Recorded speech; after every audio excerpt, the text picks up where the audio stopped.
Case 623 by Danny Yu. Chapter 31. He was small. His shorts were large. You'll grow into them, you grow so fast. His knees were scuffed, but not badly enough to hinder him. His suspenders were too small, digging into his shoulders.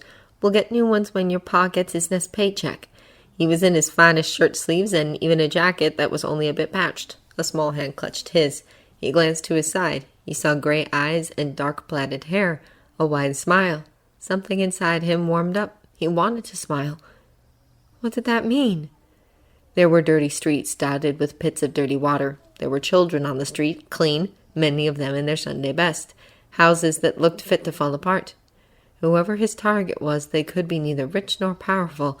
He didn't understand the mission, but then it was not for him to understand. He was only the asset. No! 3255703 Sergeant Barnes, James Buchanan, 107th Infantry, U.S. Army. 3255703 Sergeant Barnes, James Buchanan, 107th Infantry, U.S. Army. 3255703 Sergeant Barnes, James Buchanan, 107th Infantry, U.S. Army. It took weeks to even begin to gain any kind of perspective on the actual fallout from the fall of S.H.I.E.L.D., and Tony knew all too well it would take even longer to actually deal with it.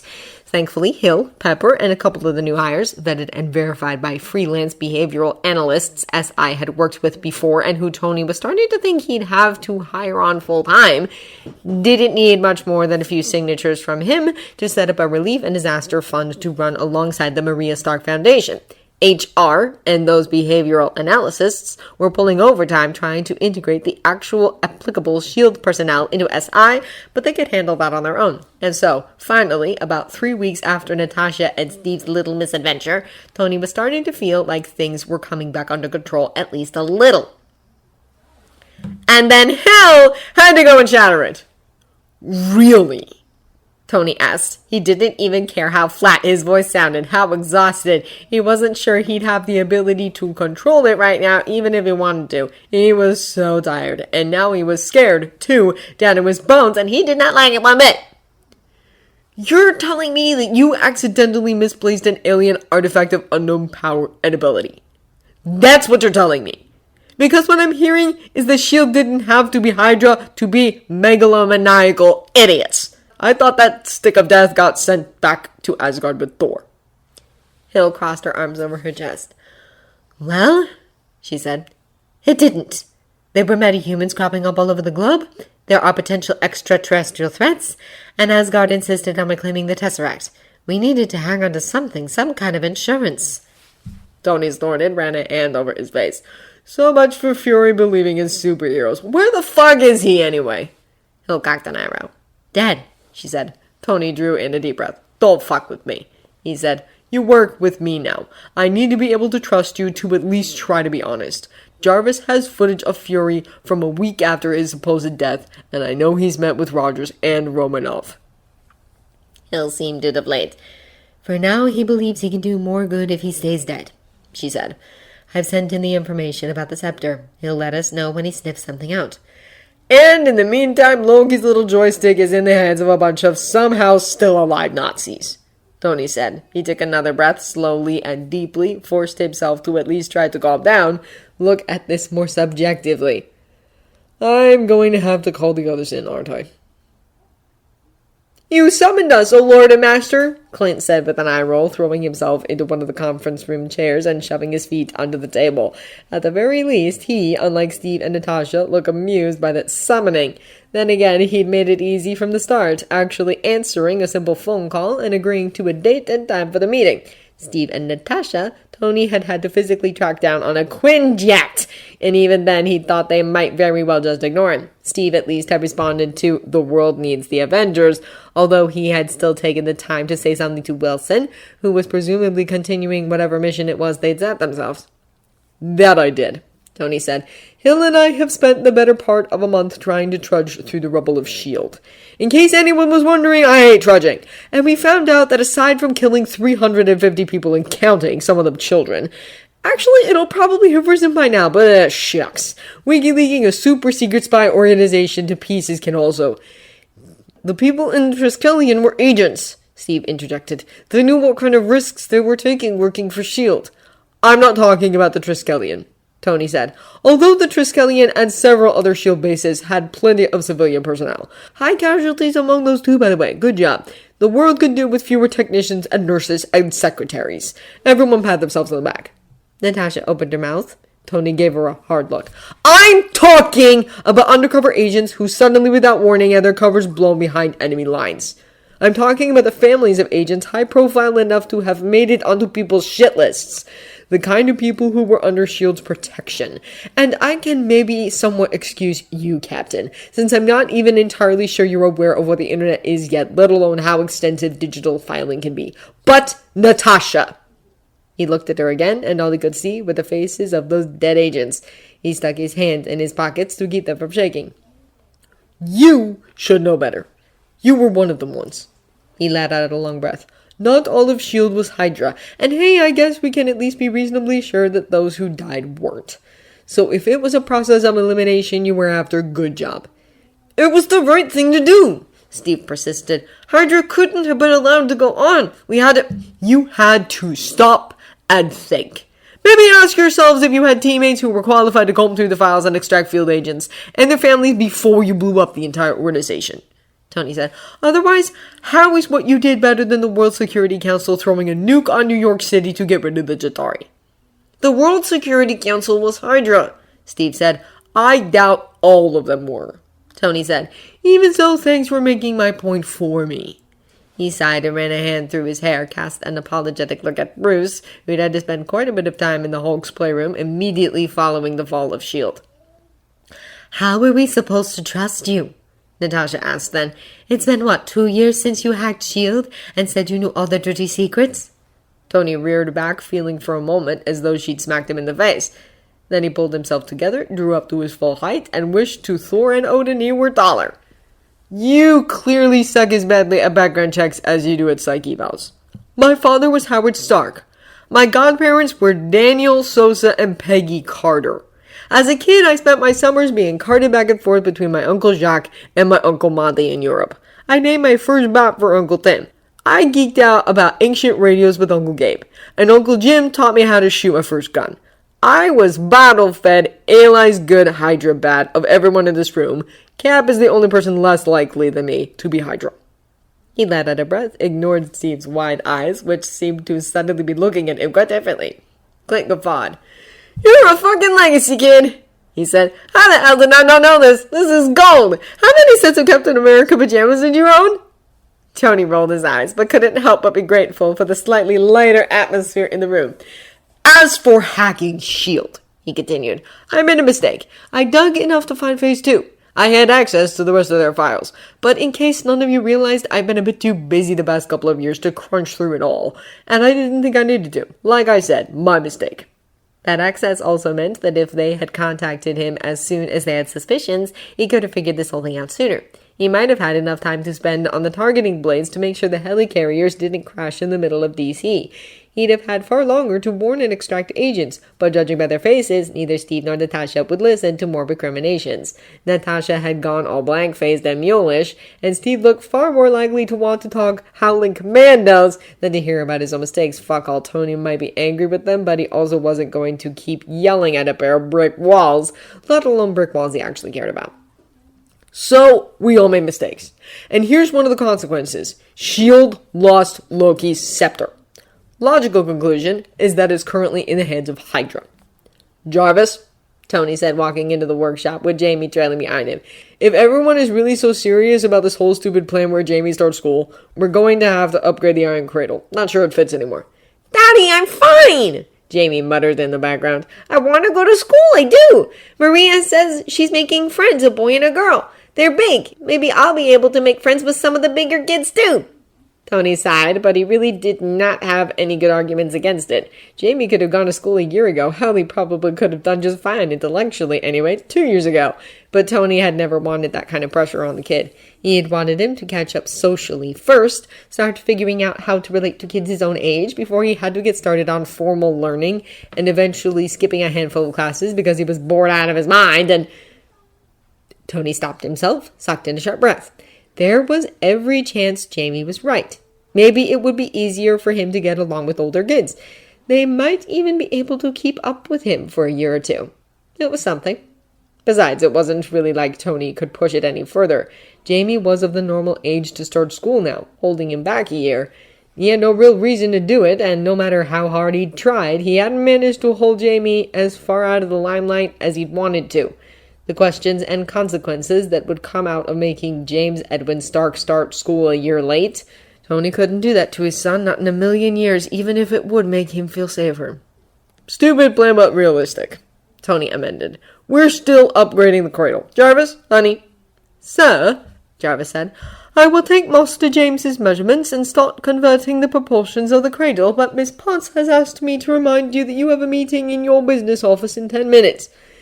"You didn't tell me about any meetings today, Jarv," Tony said. "You're supposed to remind me of meetings ahead of time so I can come up with good strategies about getting out of them." "I informed you as soon as Miss Potts shared the information with me, sir," Jarvis said. Tony groaned. How was it they kept getting stuff past him? "And when was this?" he asked. "Approximately 20 seconds ago, sir," Jarvis said. "Miss Potts adds that you do not want to know what will happen if you do not show up for this meeting." Jamie giggled. Tony rolled his eyes.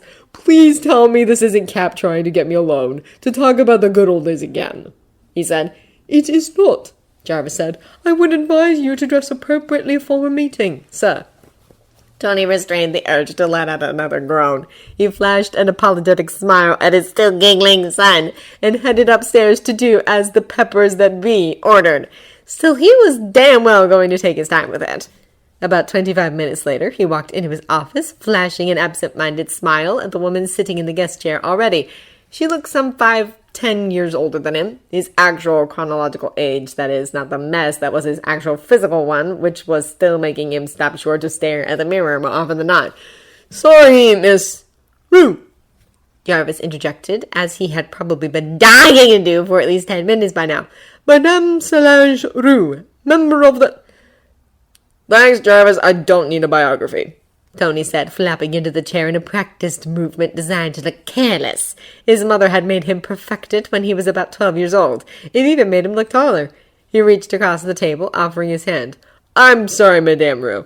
If I'd known you'd come in early, I'd have made sure to meet you in the lobby." Madame Rue. And there was something familiar about her face, enough to make him think he'd seen her before, even if just in passing, though he doubted he'd ever known her personally, cast a single significant glance at the clock before grasping his hand and squeezing it. "Dr. Stark," she said, "I do apologize if I have rushed you. I personally prefer to be early rather than late." Her French accent was clear, but not at all thick, and coupled with her throaty voice, it was actually quite pleasant to listen to. He still couldn't place her, but he had to admit that so far he liked her. Smart, observant, and sassy in that blink-and-you'll-miss-it kind of way. Obviously, he would have liked her a lot better if she weren't so obviously a career politician, but for one of those, she wasn't bad. At least not from what he'd seen so far. He was more than ready for her to change his mind, though. He was very good at disliking people and pretending he didn't. "You seem to have me at a disadvantage," he said. "I'm pretty sure you know a lot more about me than I do about you." He could just imagine Jarvis huffing at that, scratching his coat to try and figure out why Tony hadn't let him tell him. Madame Rue smiled her own politician's smile. "I served as the French ambassador to Iraq during the time you were active in that region," she said at last. "I was very impressed, I add. You saved a lot of lives, civilian and military alike. For so long I was certain nothing could be done for Iraq, that nothing could... You provided some much-needed spots of light during my service there." Tony cleared his throat. "I'm very glad to hear that, ma'am," he said. "But that wasn't why I did it. My naivete could have torn apart the whole of the Middle East if it had gone on much longer. All I was trying to do, was take responsibility for my mistakes and try to make sure as few innocents as possible paid for it." The smile she gave him at that was quite a bit softer. "Tell me," she said then, "your mother was Basque, wasn't she?" "Catalan," Tony interjected. "Half Catalan, half Welsh." Madame Rue nodded. "Catalan, then," she said. "Has it ever occurred to you that you could free Catalonia, and Wales for that matter, in one quick campaign?" Tony frowned. What the hell was this all about? "Of course it has," he said. "But I'm not an idiot. I know that's not the right way to go about it. I go when repulsor's firing, all I do is cause a war. I'd get hundreds, thousands of people killed. That kind of thing is not up to me. All I can legally, morally do about it is keep supporting Plaid Cymru and whatever moderate independence parties Cataluna has on any given day. Like I did long before Iron Man. I do what I can there as Tony Stark. It's not a job for Iron Man. Her smile gentled again. That is what I'd hoped you'd say, she said. She paused for a while, seeming to just observe him before coming to some conclusion or other. A year ago, I took up my post on the UN Security Council. There have been rumblings there, concerns. These past few years, more and more metahumans have cropped up all over the world, and we don't have the tools to deal with them. We lack the laws, at least on an international level. We lack the ability even to protect ourselves. Now, I'm a progressive, Dr. Stark, like you. I have been called a futurist. I know that this is not going away. The world is changing, and that people and institutions and laws have to follow suit, especially now that your team has started operating internationally. Tony swallowed, suddenly more than a little nervous. Also, how the fuck did this woman even know about the Hydra hunt? They'd only done their second mission 4 days ago. So, he said, I'll admit I never actually got the memo. I'm not sure what exactly it is you're here to discuss with me. A lot of my acquaintances were horrified, and rightly so, by what happened to S.H.I.E.L.D., she said. Because of the agency's international and mostly secretive status, there are even fewer laws to deal with it. That doesn't make what happened right. She paused for a moment, and Tony thought he glimpsed true honest distress on her face for just a second. 2 superpowered individuals, whether through altered genetics or superior training, took down an international intelligence agency as easily as snapping their fingers without, for all I know, giving a thought to the consequences. That kind of thing scares people, Mr. Stark, and rightly so. What we also saw, though, was another extraordinary individual, powered solely through his own intellect, stepping up and trying to pick up the pieces. We've seen what you did in the Middle East, what you did in New York, how you saved your American president. We also see the work of the Maria Stark Foundation. We see the founding of a relief and aid organization in your son's name, and I was already working with the appropriate international channels, even in its infancy.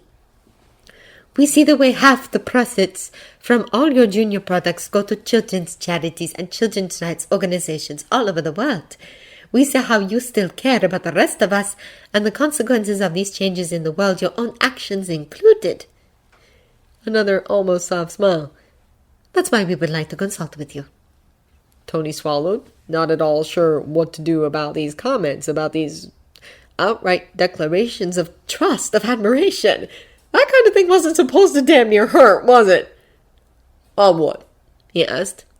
Several governments are growing wary, she said. There's a coalition forming within the UN with the simple purpose of creating those laws, of creating accountability, of safeguarding all our futures and preparing for the continued progression of the world in whichever form it may come. Tony swallowed, felt strangely as though he was about to throw Steve and Natasha under the bus. But he wasn't, not really. These laws won't be retroactive, will they? He asked. As it is, they were panicked, they didn't know better, they lacked the guidelines to make better choices, and It won't be retroactive, she assured him. Some might like it to be, but it's not realistic.